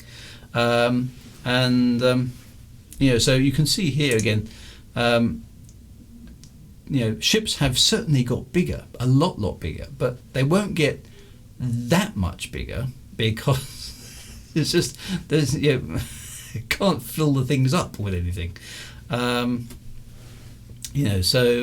I think the same thing will happen with the spacecraft. Now, if your spacecraft is designed to go, let's say, from Earth to Saturn, stop, unload, come back, there's an ideal size for that, depending on what you're carrying. Whereas a smaller ship will be faster than the bigger ship, but the bigger ship can obviously carry more stuff. But depending on what speeds you can actually achieve, there's an optimum size to that travel, and you need to have a little bit of a think about that. and try and work out the thing out. So I think there's an optimum size. Now, if it's a luxury ship with swimming pools and stuff on board, then clearly that's going to be a bit bigger than necessarily than a freighter. And a freighter might be really, really large, and it would be okay to go at slower pace because it doesn't matter when it arrives. But all those sort of things, start thinking about how does the economy of the system work. All those sort of things. So it's interesting to kind of play around with those kind of ideas. But if your ships can get to 1G acceleration, then moving around the solar system won't take very long. So, and I quite like the idea of an elite sort of style tramp steamer kind of effect to these songs. Because if you think about the Elite, Elite Dangerous is a game obviously a lot of us played and play, but the Elite Dangerous spaceships don't make any sense at all when you consider that all of the ships are capable of doing virtually all of the same jobs because they've all got the same drive capabilities. So you would always go for the most optimal ship necessary. And when there isn't much more cost in operating a big ship than a small ship, then you operate a big ship. That's one of the things that killed off all the tramp steamers. So Elite Dangerous is based on this model. Okay, so tramp steamers were ships like this. Okay, so you could rock up at a port years and years and years ago, and there'd be small vessels, relatively small vessels, operating to and from ports, taking limited amounts of cargo, and this worked for a while. You could jump on one of these and get passage and have adventures and all that sort of stuff, and it worked for a while because these ships were viable. The moment the ship technology improved to the point where bigger ships could do this, all these lovely old vessels basically were obsolete, and they were very quickly removed. So a tramp steamer style model can happen in space, but it wouldn't last very long. So it would be a transient phenomenon, unlike in the Elite Dangerous universe where it seems to be artificially enforced because gameplay. It would be a period in history for which you would move through. So that's an interesting thing. Lower Thought says, Drew, what would you do on a 1G spaceship about deacceleration on approach to destination? You can't turn and burn without losing your... Well, so this is the thing. So would you employ a spaceship that had spinning sections, and would you basically accelerate hard to start with, and then coast most of the way to your destination using spinning mechanism to provide artificial gravity, and there'd be sort of warnings on board the ship, right? We'll now be accelerating for 2 hours. Unfortunately, this will be quite uncomfortable. But then we'll have 8 hours of freeness where we'll be spinning the spaceship around, and the bar will be open and the swimming pool will be open. At the end of that period, all patrons must vacate the swimming pool while we go into our deceleration phase. So there's a thinking. Basically, you have to have some sort of swap over protocol halfway through the voyage, where you basically say the swimming pool will be closed for half an hour at the middle of the voyage while we go through the 0G maneuver to flip the spaceship over. Or you have a spaceship that has engines at both ends, and you design a spaceship that can sort of internally flip. I don't know. That's something that I'm going to have a think about. If you have a luxury vessel that requires 1G to work, there are going to be periods, i.e. when it's docked at either end and in the middle, when that thrust can't be operating. So in that scenario, do you have to sort of go through a kind of right, everybody needs to be secured for the next hour, we need to evacuate the contents of the pool, and the bar will be closed while we do the flip over maneuver? Yeah, that sort of makes sense, doesn't it? So those are the sort of things I am considering how well that would work, those sort of things. I mean, maybe the bar is closed while in port or something like that. Alan's quite right. The simplest way of doing that is just to turn the ship over and then 180 degrees about basically, and then switch the engine back on. You've still got 1G. It's deceleration in this case, but it will feel the same on board the ship. So all those sort of things are things, and a tramp steamer style environment could be a transitional point in a space novel. So if you set your novel in the tramp steamer period of space colonization, that kind of makes sense, and that's sort of what I'm planning to do, because I think it will work quite well. So we all know what the internal messaging would say. This liner is in the top 1% of all liners. So I quite like the idea of having a space liner, but I think there would be a few operational challenges that you'd have to deal with. But I think for human physiology, having 1G is going to be available most of the time during the transit, is going to be far, far more acceptable for most passengers than mucking about in 0G and being uncomfortable and strapped into a suit. You are going to have, there's no way to avoid some issues though, because the moment you get to your destination, you're going to have to decelerate to a halt, switch your engines off, at which point the whole ship becomes 0G, microgravity depending on where you are, and then you're going to have to disembark somehow. So there are going to be some 0G moments in your space voyage which you're going to have to be kind of prepped for, which are going to feel pretty weird. So maybe there's an acclimatization phase, or something like that. Those sort of things are going to be part and parcel of being in space, which are going to be quite interesting. So I don't. So constant and the chat's coming back.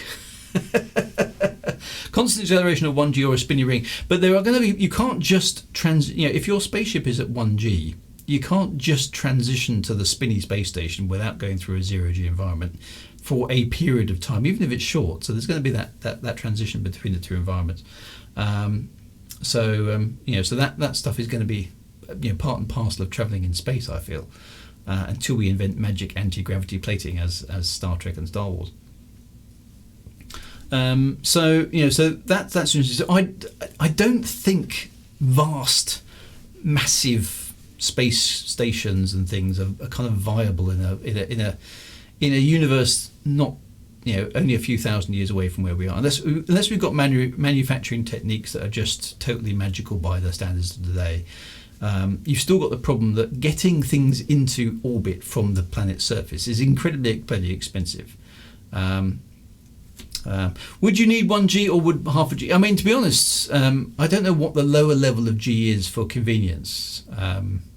That's something that actually they're trying to work on. NASA's actually investigating, is because we know that in 0G bone marrow breaks down and bone strength decays and all those sort of things. We have muscle problems and all that kind of stuff.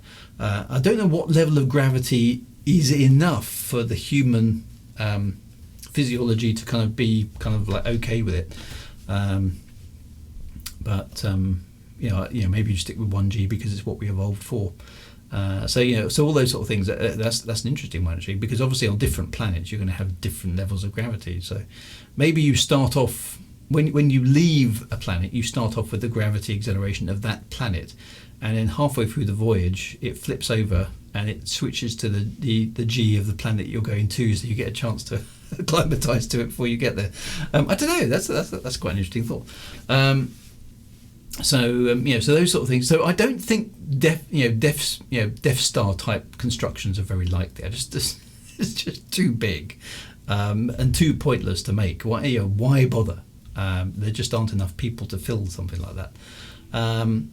The idea of commandeering an asteroid as a base and hollowing it out as you require it, if the asteroid happens to be in a useful location, or potentially even moving an asteroid's orbit to a useful location for you, that makes an awful lot more sense. That's something that I can see us doing in the future, because even a small asteroid will have vast amounts of resources in it and an awful lot of interior space if you need to have it. So why not just hollow out something that's massive that's already in space? That to me makes like an awful lot more sense.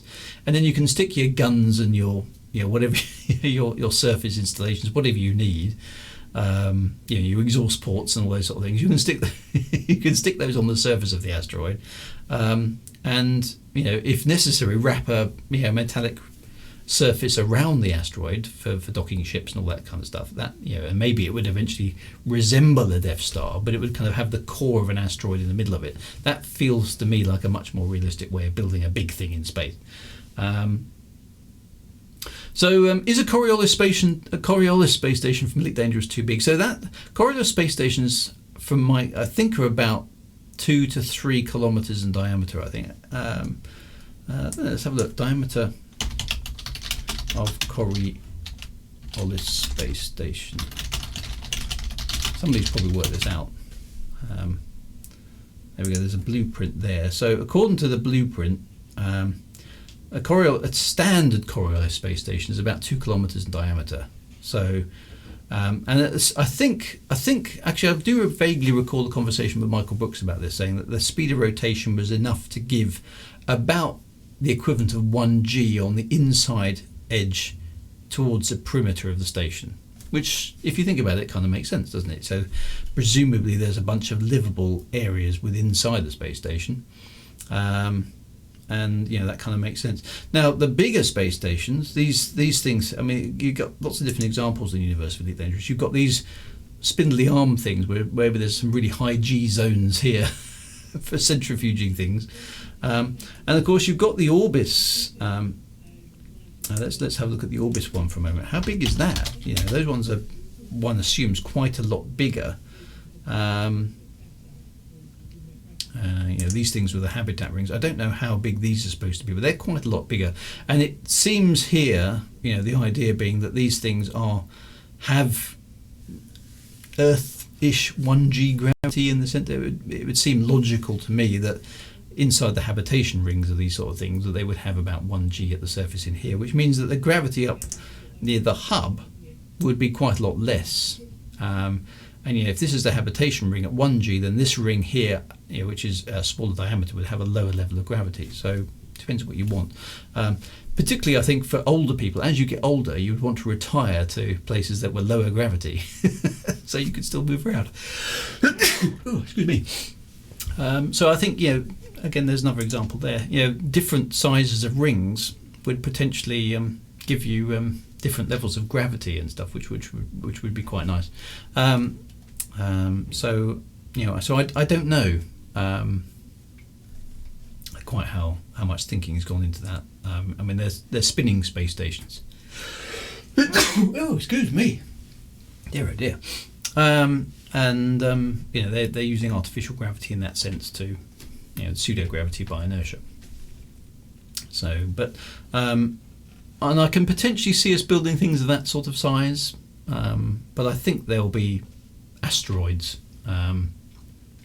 Yes, obviously the rings would need to spin at the same speed to get different gravities. The problem with having rings spinning at different speeds is then you have to have very clever bearings on the hub of the space station, which would we get, and those would never be 100% frictionless. So then you'd have the problems of putting thrusters on to maintain the revolutions of the space station in some strange fashion. That sounds like it would get complicated very, very quickly. So I think generally a solid construction, i.e. the whole thing rotates as one, probably makes more sense than having independently rotating parts. That's one of the things that apparently killed the I don't know if you remember the 2001 Space Odyssey space station, is this one. The docking bay could rotate independently of the space station, so as an arriving ship approached, the docking bay relatively wasn't rotating to the ship in quite the same way, and then they decided that wouldn't work. So then they had to make the spaceship rotate. So at least they had some scientific advisors on that sort of thing. So that was quite good. So yes, there are some practical problems with huge bearings to make things rotate in space. That's probably not a very, very good engineering fix. But it's simply the raw materials you have to deal with. And so I think starting with an asteroid is quite a good idea on those kind of things. So I think, personally, I don't think things to the size of a Death Star are practical. I just can't see the point of making something. I can see things in space the size of cruisers, but beyond a certain size, they're just things that become, unless you've got a vast amount of thrust power, they just become unwieldy. And why would you? The economies of the situation would determine that the smallest, the most efficient ship would be the one that won out. And I think there's beyond a certain size, things won't become efficient. So, so all those sort of things. If you had a long curved cylinder formed into a ring around the Earth, the curvature would be so little that it would spin around its long axis to get G-force and spin around here. Yeah, so you could do those. I mean, there's sort of space elevatory type things. Gravity would be small near the centre. You might not need a lot in the way of bearings. If you've got any two surfaces in contact, even if, you're going to have to keep them together. So you're still going to need some sort. Maybe it's an electromagnetic bearing rather than a mechanical one. Maybe that solves the problem. I don't know enough about it. Maybe that's a solution.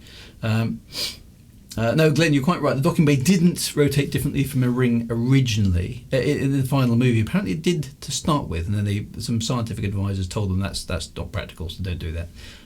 So they made the spaceship rotate instead. Which is good science.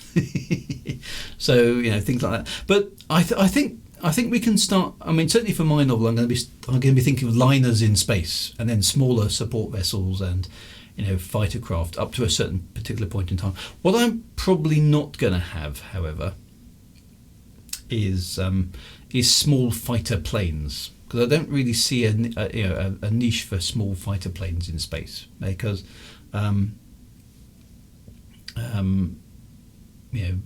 Why not just replace them with robotic craft? We're almost at the stage where we can do that on the Earth today. So I think smart missiles and things like that would be the way to deal with that particular problem. But that's a flavour that I'm kind of going for sort of space liners, Starship Titanic, exactly. The amount of energy required to move small spaceships the size of small. Yeah, see, there's a practical limit. The amount of energy you would expend moving and moving, and you've also got the problem. You've got the problem with a large spaceship. If you stick to let's take away hyperspace and all those kind of things. If you've got a large spaceship, like the size of a small asteroid, it's going to be pretty darn obvious it's moving about. It's not going to be able to move all that quickly. So if you do want to attack something, moving a large asteroid around is probably not the stealthiest way of doing it. So there's lots of little problems about that. Stealth in space is actually really, really hard, as we've discussed on a previous stream, to do with the fact that hot objects give off radio waves, which means you can track them really, really, really easily. And everything that can support human life in the depths of space is hot by the standards of the environment. So if you go out to Jupiter and Saturn, the ambient temperature there is hundreds of degrees below freezing on the Celsius centigrade scale, and your spaceship has to have an environment on board, at least somewhere on board, where conditions are okay for humans to live in, which means the inside of your spaceship will be, let's say, 20 degrees centigrade. Outside your spaceship, it'll be minus 100 and something. Now, the difference between these two is significant, because your spaceship might be painted black and it might be like stealthy to radar, but it can't help but give off heat. It's impossible not to, and that heat is easy to spot through an infrared telescope. So there is no real stealth in space. The only way you can be stealthy in space is to hide behind something else, and even that doesn't work very well, because hot objects give off radio waves, and radio waves can travel through solid objects and give away your position. So there's all sorts of dynamics there which run. The biggest issue you have, the biggest way to hide in space actually, is to be moving quite quickly in a random way, because of course it takes quite a long time for the information about your position to be known to the person who's looking at it, because of the limitations of light speed. So I think space combat in that sort of environment is actually going to be much more about tactics and positioning and guessing where the opponent actually really is compared to where the last information you received about where you think he is actually is. It's all going to be about tactics, positioning, and being clever about how you move than it is about lots and lots of ships turning up and going pew pew pew because you'll be able to see them coming. So all that sort of stuff is interesting, and that's what I'm now playing around with my novel. Is okay, well, if there's going to be liners, how do we protect the liners from being attacked by pirates and things? And what would the pirates be trying to achieve? And where would the pirates go in between attacks where they couldn't be caught by somebody else? Space is big, but it's not that difficult to find things in space. So all those sort of things are quite interesting. How you work on those kind of things. So if you can hide against a background that's also producing radio waves, then that's quite a good thing. So maybe there's don't go near Jupiter because that's where the pirates hang out. I need to work on those sort of things to see if I can figure out sort of things. But those are the sort of things that I'm considering. So in short, vast constructions in space, probably not very realistic. Ships, I think I'm going to stick with the orientation that they probably work on the assumption that most of the time they're operating at 1G, in which case they're sort of skyscrapers in space, not kind of horizontal spacecraft like you see in all the science fiction stuff.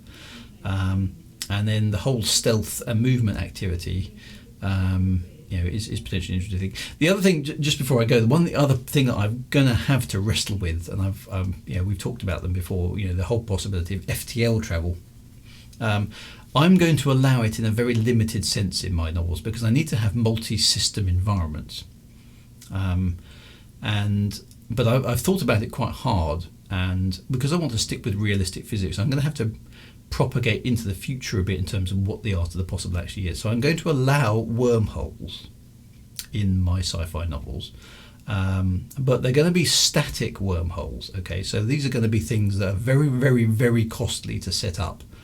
And they're not portable in the sense that a spaceship can generate its own wormhole. The wormhole is a massive sort of military industrial complex hub of some kind, like a city construction where somebody has spent an awful lot of time building a wormhole to somewhere else. And then, in order to use the wormhole, there has to be sort of an economy of things. If you want to take your ship through the wormhole, it's going to cost you a lot of money because somebody somewhere has made the investment in building the wormhole in the first place. So that sort of stuff is the sort of thing that I want to work with, so that wormholes then become commerce locations and places where you stop off and trade things because it's a natural choke point in each system. I want to see if I can make that work. So I'm still playing around with those sort of ideas. So it's basically a space toll. It's a space gateway, and then in space, in system, from the wormhole exit to wherever it is you want to go in the system, it's normal reaction drives, like a jump gate in Babylon 5, that sort of thing. So that to me feels the most realistic interpretation of possible physics that I can go for. So no hyperspace, no warp drives, nothing like that. I'm going for a static wormhole for the time being, and I'm going to pursue that and see how well it works. So that's going to be interesting to play around with.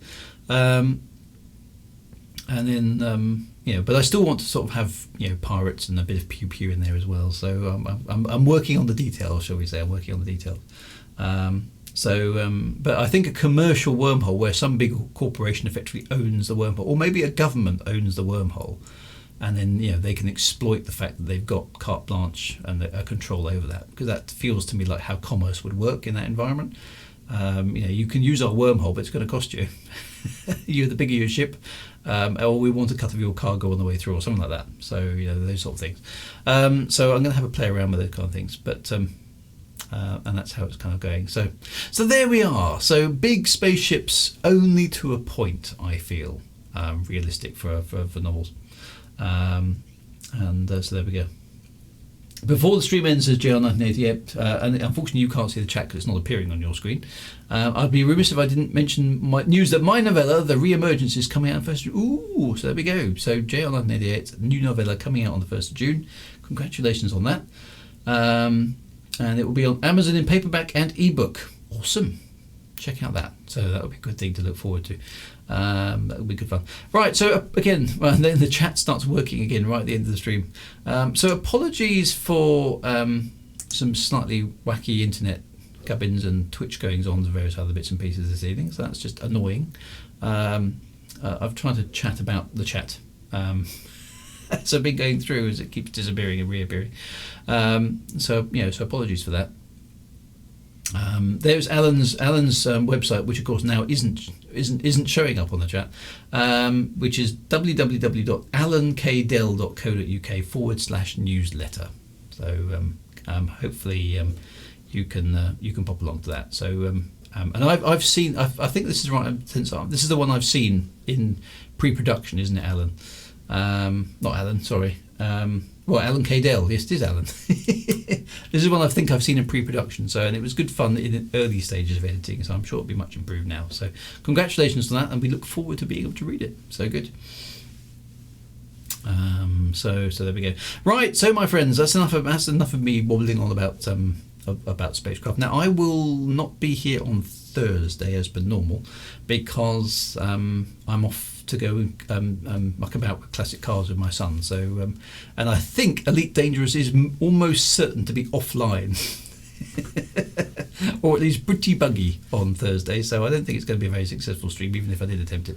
So I won't be here on Thursday, but we will be back on Saturday for more retro adventures, and obviously back the following week for sort of stuff. But so Jan, I think it's the prequel to the one I was reading. Okay, so anyway, well, good luck with it, Ellen. I'm looking forward to seeing that one. Everybody else, keep writing on, and I will keep you posted with my imagination as it goes into creation of my Higara novel, which is my space opera that's coming up. Starting to get some good ideas for that now, so that's encouraging stuff. But I will get Doomdark's Revenge and all the other bits and pieces finished off as well before I get too far down into that whole creation thing. Take care, my friends. Apologies for the slightly wacky Twitch behaviour tonight. We'll keep investigating to see if we can improve that. But otherwise, be good, have a fantastic week ahead, and I will see you soon. Right on, and keep putting pen to paper and keep coming up with ideas. We need more stories. Take care, my friends, and I will see you soon.